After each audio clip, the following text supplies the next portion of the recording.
Now, the first one that I'm going to talk about is the palm ball. And this is the first changeup that I teach any young lady if all she has is a fastball and is working on hitting location. Palm ball is the easiest one to master. Really doesn't matter what size your hand is. You're going to take the ball as you see it and just grab it all the way back into your palm so that there is no air pocket. It's great for big hands, small hands, because you can normally get it all the way in.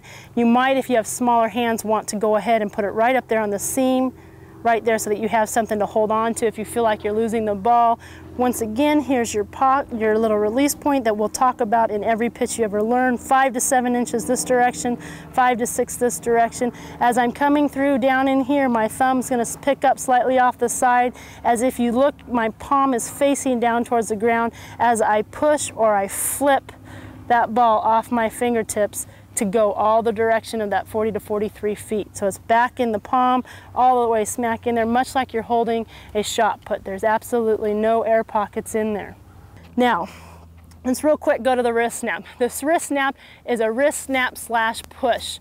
And what happens right here in your little release point, right in here, you've got your palm ball. As your hand enters into that release box, all you're doing is lifting this thumb just slightly to the side and you're pushing it out of your hand. Now, you're going to feel it almost like, feel like it gradually rolls out of your hand, because remember, it's all the way back in your palm back here. So it's got a long ways to go from here all the way through. And as you do that, when I lift my thumb, my hand, my palm of my hand is slightly facing down. So all I'm doing is pushing or palming the ball all the way to the plate.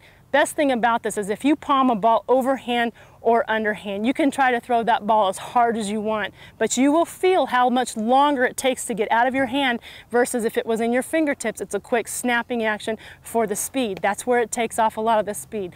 This pitch takes a lot of patience and adjustment in learning exactly where you have to release that ball to get it to go in the direction or the height that you want it to do.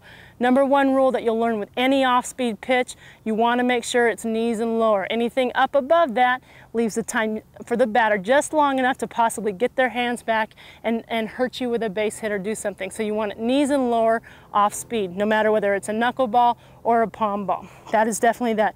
As far as putting that whole pitch together, the best thing about that is you do nothing different with your body. You still come straight out, right on your power line, drive as you are going towards your intended target. As you get right down to that release point, boom, it's push, it's almost a pushing. You'll almost feel as if you're bowling, snapping that wrist right smack through there, letting that ball roll off your fingertips. Take some adjustment. Best thing about that is you can learn to throw at 50%, 60%, 40% and have different varying speeds of that pitch also, which is also a great thing about a changeup. You have just one speed, add another couple little different things in there. All it matters is adjusting the release point of where that happens.